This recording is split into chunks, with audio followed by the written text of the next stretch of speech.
Olá, família! Sejam todos bem-vindos ao estudo diário das Escrituras, né? Pegando os comentários de vocês aqui, vocês me ajudando na lição. Ontem, né, ao compartilhar a mensagem ali de Sid Higdon e Sid Gilbert, eu falei, é o mesmo nome, né? Aí eu fugiu na hora a palavra quando a pessoa tem o mesmo nome que é, e vocês me ajudaram aqui, tá bom? Várias pessoas comentaram, mas eu vou pegar o comentário aqui das Três Maria, né? Primeira, a Maria Aparecida, que é minha mãezinha do coração, ela colocou, o nome é Xará, quando tem o mesmo nome é Xará. Temos também aqui a Maria Cristina Vieira, tá bom? Ela colocou seu Xará, né? Normalmente a gente fala assim, seu Xará. E todos terminando aqui com até amanhã, que é o compromisso, né? De que amanhã estaremos aqui. E o último comentário aqui, ó, da Maria Gabriela. Então, as três Maria falaram. A Maria Gabriela colocou, ó, quando temos o mesmo nome, é Xará, né? Então, aqui, eu peguei aqui, inclusive, eu até fiquei interessado, eu peguei aqui o significado, tá bom? Para nós estudarmos aqui. Aí diz o seguinte aqui, ó, essa palavra Xará, ela vem de uma tribo indígena chamada Tupi-Guarani. Interessante. E o que significa na língua Tupi-Guarani Xará? Significa tirar do meu nome ou aquele que tem o meu nome. E o português, né, a nossa língua portuguesa abraçou, né, essa concepção. Então, quando uma pessoa tem o mesmo nome, a gente fala, é meu xará. É muito interessante isso. Gratidão aí pelos comentários de vocês. Hoje nós vamos estudar a Doutrina em Convênio, seção 55. Essa revelação, ela é um pouquinho diferente porque não foi alguém, a gente vê as pessoas indo até Joseph Smith, né, e pedindo uma revelação para ele, pedindo qual deveria ser o chamado, e assim por diante. Essa foi diferente, tá bom? Essa revelação aqui, a seção 55, foi dada a William W. Phelps. William W. Phelps, ele se mudou para a sua família para Kitra, tá bom? E lá em Kitra, Joseph Smith viu ele e alguma coisa em William W. Phelps chamou a atenção de Joseph Smith aqui.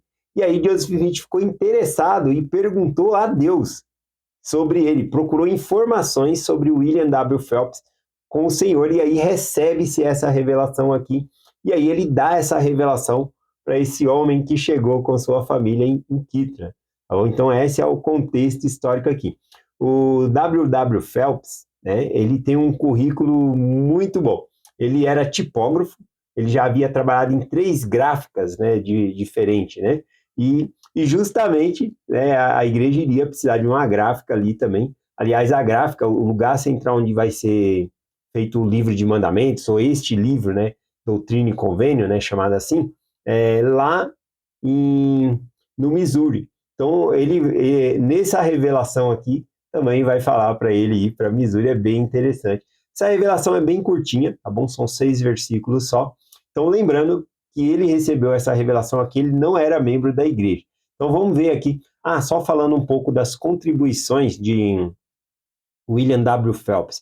Além de ser tipógrafo, ele era um poeta, tá bom? E ele escreveu muitas letras de hinos para nós, tá bom? Vou colocar aqui, falar o nome de alguns hinos que tem no nosso cenário, que foi ele que escreveu a letra, tá bom? Deixa eu pegar aqui rapidinho. Ó, esse é do que ele escreveu aqui, esse hino me toca muito, tal como um facho, né? Número 2 no inário aí. O número 3 também, a letra foi ele. Alegres cantemos. 14 também. Hoje ao profeta louvemos. O número 21, ao Salvador louvemos, conheço também. Número 30 eu não conheço, nunca cantei. Ó santos, que terra habitais. E o número 98, sacramental, né? Ó Deus, Senhor eterno. Número 100 também, entoai a Deus louvor. E o número 121, Mundo Feliz Nasceu Jesus. Esse aqui, o Mundo Feliz Nasceu Jesus, ele fez uma alteração na letra, tá? Essa letra desse hino é muito conhecida em várias denominações, né? Tá bom?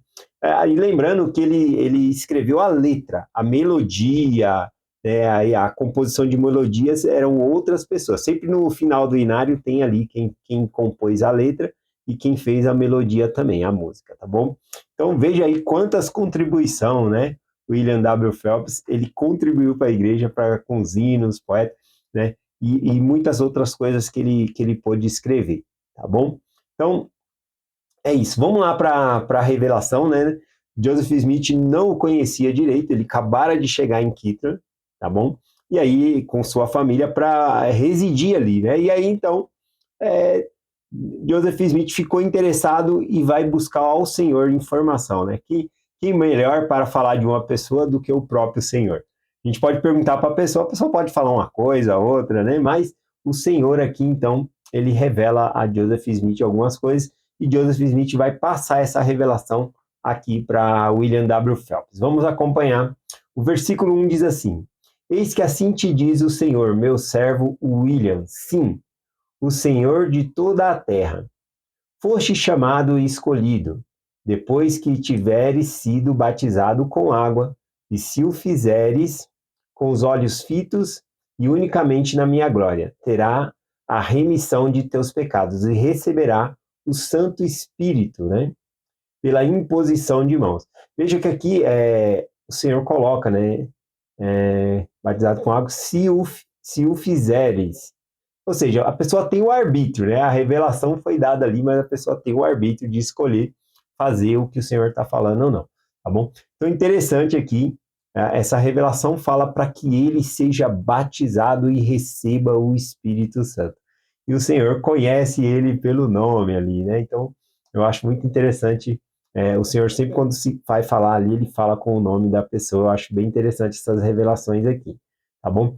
Então, após receber essa revelação aqui, 2 dias após, ele é então batizado, tá bom? Ele torna-se membro da igreja e a gente já falou aqui de várias contribuições dele aqui.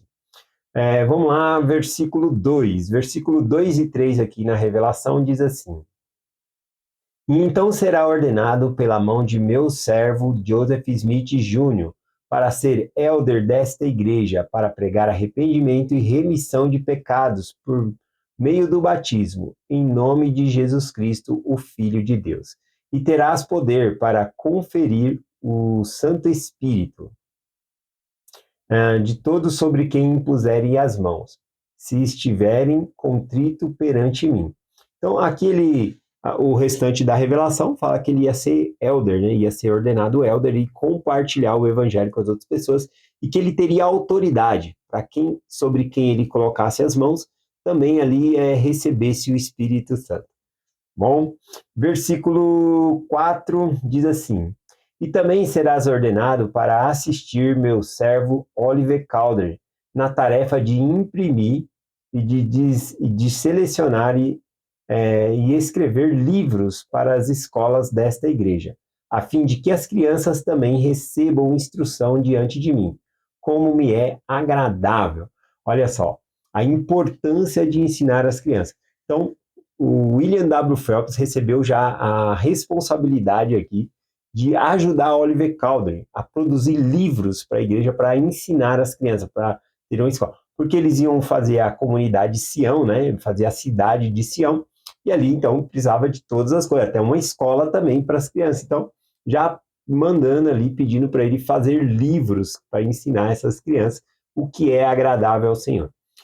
A criança, ela deve ser ensinada desde pequena. Eu acho lindo na igreja que até no berçário ali são as primeiras experiências da criança, né? Mesmo no berçário, tendo experiências com Deus por meio das aulas ali, eu acho muito interessante. Cada um dentro da sua faixa etária, né? A primária são faixas etárias ali, e o berçário também tem o tempo deles ali de receber uma mensagem, eu acho bem interessante. Então, o ensinamento é que desde criança, né, nós devemos instruir a criança no caminho que ela deve andar. Aqui, né, aproveitando que o Senhor falou sobre criança, né, que é agradável a ele que essas crianças sejam ensinadas, eu lembrei de algumas escrituras aqui, quero compartilhar com vocês, João capítulo 21, versículo 15, né, quando Jesus Cristo já ressuscitado, né, os apóstolos tinham que ir e serem pescadores de homens, pregar a palavra, e aí chega lá Pedro e fala assim, eu vou pescar, e os outros apóstolos, eu vou também. Entraram no barco, foi pescar, não pescaram nada a noite inteira.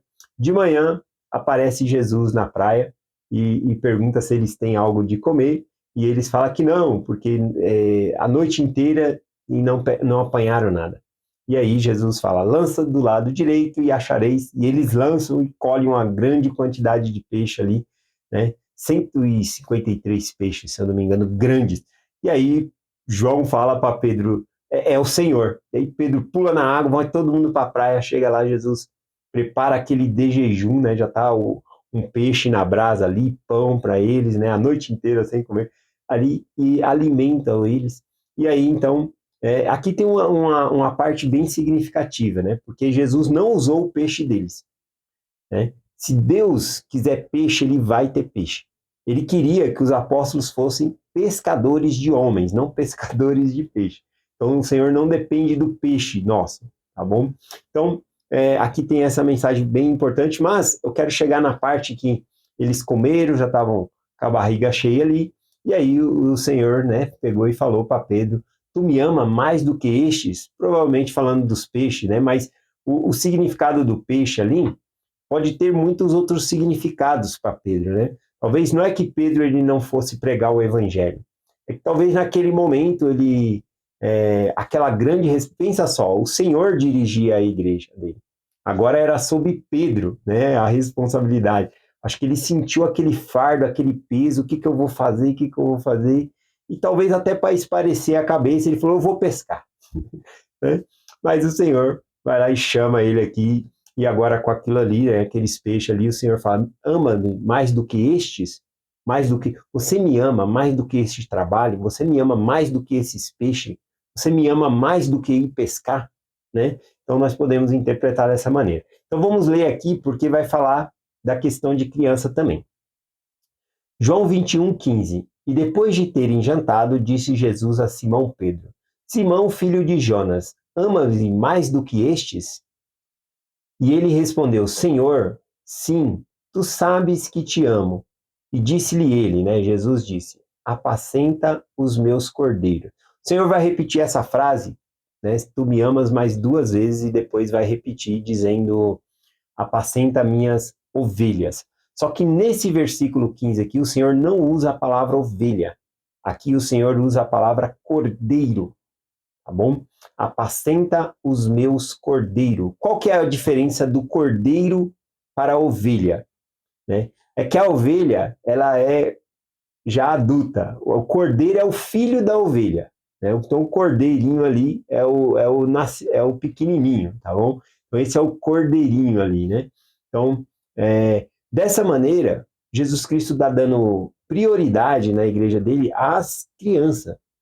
Então ele fala, apacenta os meus cordeiros. Antes de apacentar as ovelhas, ele fala, apacenta os meus cordeiros.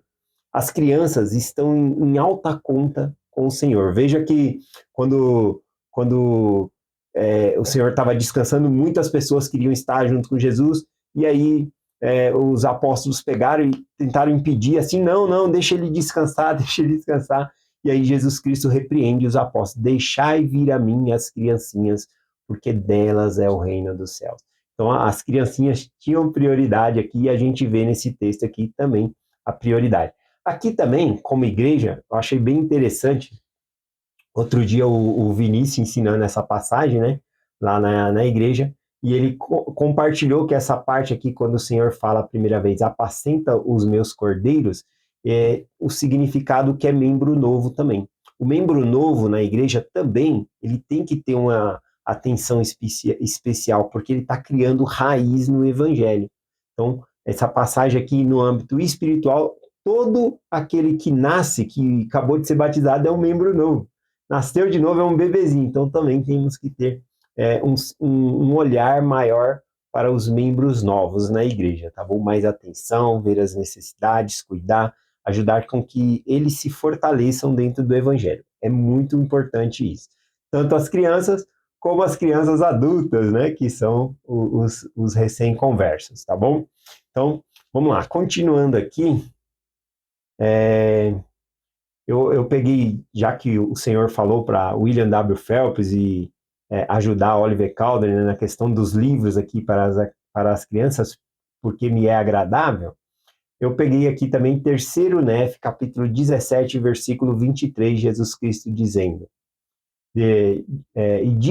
dirigindo-se à multidão, ou seja, ele chamou a atenção da multidão e disse algo. Ele disse lá em terceiro Nef, capítulo 17, versículo 23, e disse-lhe, olhai para vossas criancinhas. Será que eu estou olhando para as criancinhas do Senhor? Será que eu estou olhando para a juventude do Senhor? Será que eu estou olhando, né, para os membros novos também, que são como criancinhas, né?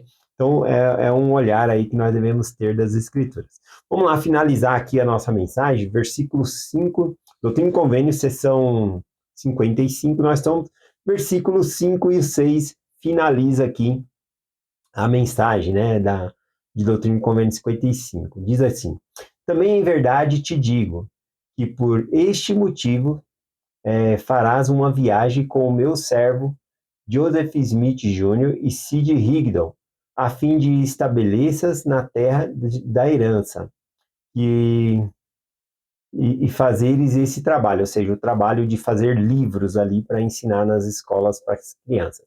E também que meu servo Joseph Coe viaje com eles, e o restante será dado a conhecer mais tarde, de acordo com a minha vontade. Amém. Olha só que lindo, né, essa revelação aqui para William W. Phelps. Eu peguei aqui dos hinos que ele compôs a letra, o número 2, que eu amo demais, tal como um facho. Esse hino, tal como um facho, ele foi cantado na dedicação do templo de Kitra, tá bom?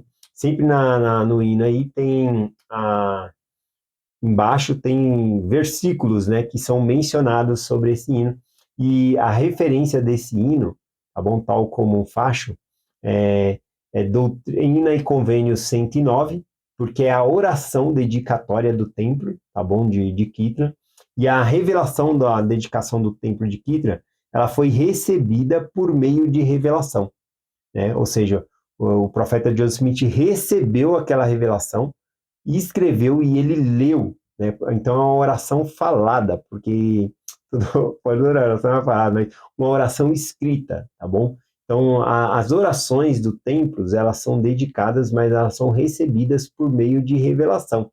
Interessante isso. Assim como o templo de Salomão, né? Quando foi a gente fala templo de Salomão porque ele construiu, mas o templo é de Deus. Mas quando foi a dedicação, também está na Bíblia a dedicação do templo, né? De Salomão ali. Tá bom? E a dedicação do templo de Kitra aqui, seção 109 também. Tá bom? Essa questão aqui, só para pegarmos um aprendizado, quando fala que foi recebido por meio de revelação, até mesmo as nossas orações, é algo para nós aprender, ela deve ter uma revelação. A gente deve receber revelação do que nós devemos pedir, porque nós devemos pedir de acordo com a vontade de Deus. Olha que interessante, vou compartilhar aqui dois versículos. Aqui em Doutrina e Convênio também tem, mas eu vou colocar aqui, ó, terceiro Nef, capítulo 19, versículo 24. Quando Jesus Cristo estava orando ao Pai, aí ele volta para os seus discípulos, e ele tinha pedido para os seus discípulos orar também. Então ele estava orando em um lugar e os discípulos em outro. Então ele volta, né, para os seus discípulos ali e olha o que acontece. E aconteceu que depois de haver assim orado ao Pai, Jesus aproximou-se dos discípulos, e eis que continuavam orando a ele, sem cessar, e não repetiam muitas palavras, porque lhe era manifestado o que deveriam dizer.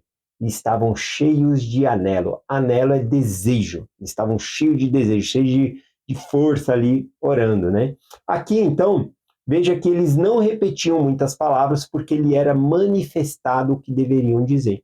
Então, nas nossas orações também deve ser manifestado o que a gente deve dizer. A gente deve procurar sentir o que a gente deve agradecer e pedir ao Senhor, tá bom? Então, é isso. E lá eu pegar um versículo na Bíblia também, né, para complementar aqui, Romanos 8, versículo 26 e o versículo 27. Ó, da mesma maneira, também o Espírito, ou seja, o Espírito Santo, ajuda a nossa fraqueza, porque não sabemos o que havemos de pedir como convém. Mas o mesmo Espírito intercede por nós com um gemido inexprimível. Essa palavra inexprimível é algo que a gente não consegue expressar. E o Espírito sabe, ele entende a gente. Então, é como se ele entendesse a oração e levasse ao Senhor aquele pedido nosso. aqui também, de acordo com o que Jesus ensinou em 3º Nef 19, o Espírito ajuda de que maneira? Nos revelando o que nós devemos pedir, tá bom?